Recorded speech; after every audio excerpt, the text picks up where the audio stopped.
Okay, Dr. Shafi, would you like the question, or did you want to clarify? I would like to hear the question.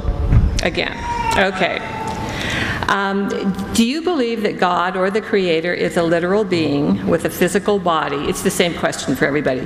How would you describe God according to your faith? And while you're at it, where did he come from? I would like to make a comment instead of answering that question. Before that, when Rabbi was saying palm trees and spring, I thought we were almost in Vegas.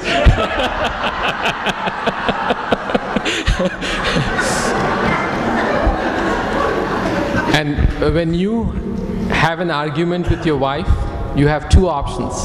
Either you can win the argument, or you can have peace. So always I prefer peace. Now, going to the comment, I think this is a great opportunity for me to address two things.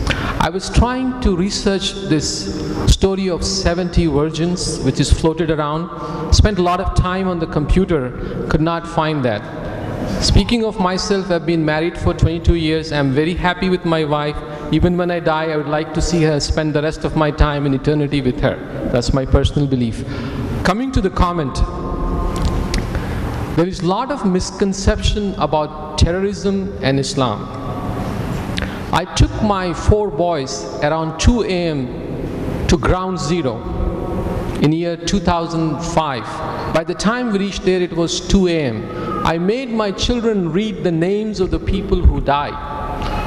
We read Jewish names, we read Christian names, we read Buddhist names, we read Hindu names, we read Muslim names. They were people from all faiths, male and female, old and young alike.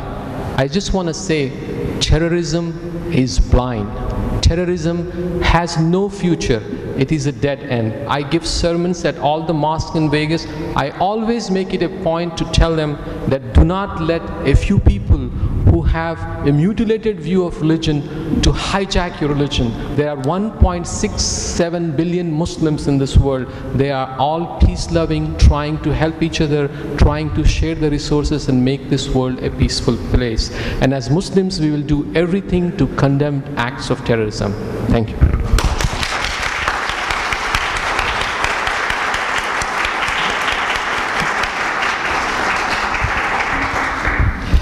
In Buddhism, there is no physical being that is a God. We view the creative source, if you wish. I'm surprised that I found this word logos. Maybe you're familiar, L-O-G-O-S, which means the divine word, and it is exactly the way Buddhists view this creation idea, the controlling and developing principle of the universe. So we see how everything is created as a law, like gravity or electricity, or the way the seasons move and the way universes contract and expand. We see creation in that way, and we are an expression of that creation. There's infinite expressions of that creation. However, we don't give it a physical existence. We see it as a spirit or a law that permeates absolutely everything, from the microcosm, the cellular atomic level, to the biggest level that there can be. And one thing that I wanted to share about the way Buddhism looks at the world or existence, it's called dependent origination or interdependence. And we are dependent on each other. We cannot exist without each other. And even the different religions help us define our beliefs. So when we look at other religions and go, well, I don't believe that, then that is helping us define what we do believe. So to look at others and want to be angry or fight over a religion or a belief, that is, in Buddhist thinking, that's missing the boat, because we all need each other. we need to know where we stand. And by rubbing up against each other, finding out how other religions view the world, it helps us define ourselves. So the main purpose of Buddhism is to create peace and unity among people. That's the sole purpose, is so that we get along right now in this moment while we're alive.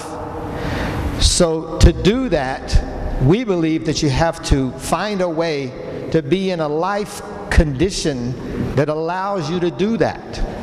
And to be stuck on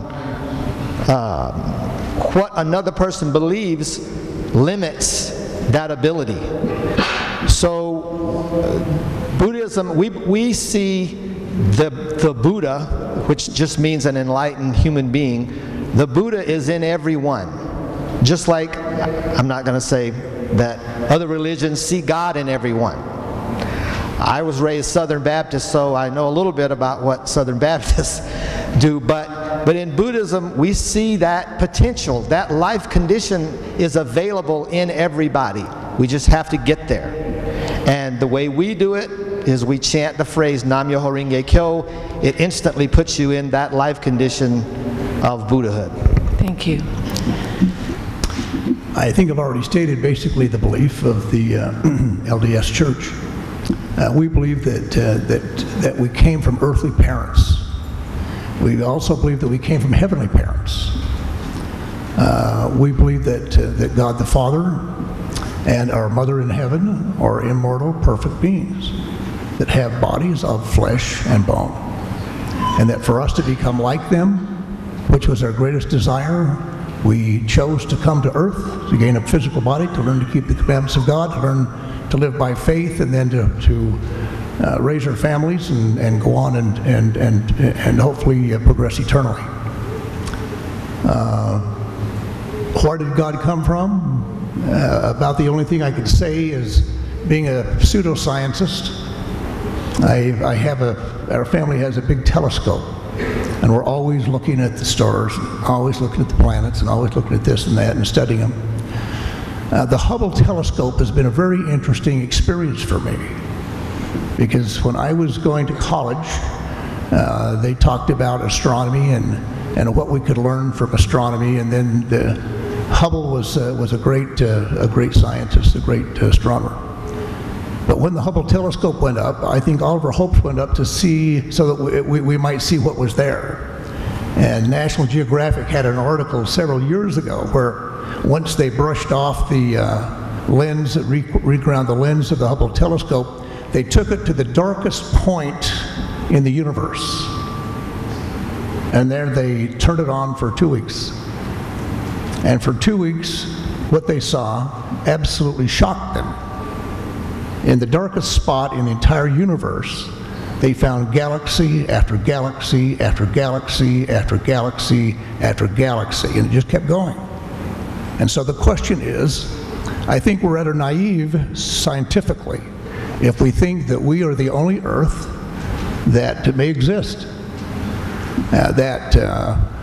I can't speak for God. I don't pretend to do that. I look at it rationally and say to myself, if we have a knowledge of God the Father and the plan of salvation and what's happening to all of His children, I would think, as it records in John, in the Gospel of John, in the 5th chapter, verses, and I knew this question was going to come up tonight for some reason because I looked it up. Chapter 5, verses 17 through 23, basically the Lord is asked, "Who are you?" And then he tells them that he hasn't really seen he hasn't done anything except what he's seen the Father do before him. You might want to read John chapter 5 verses 12 through 22, but that's our belief. Thank you very much. Nate. The question was, can we know God directly? And okay, lead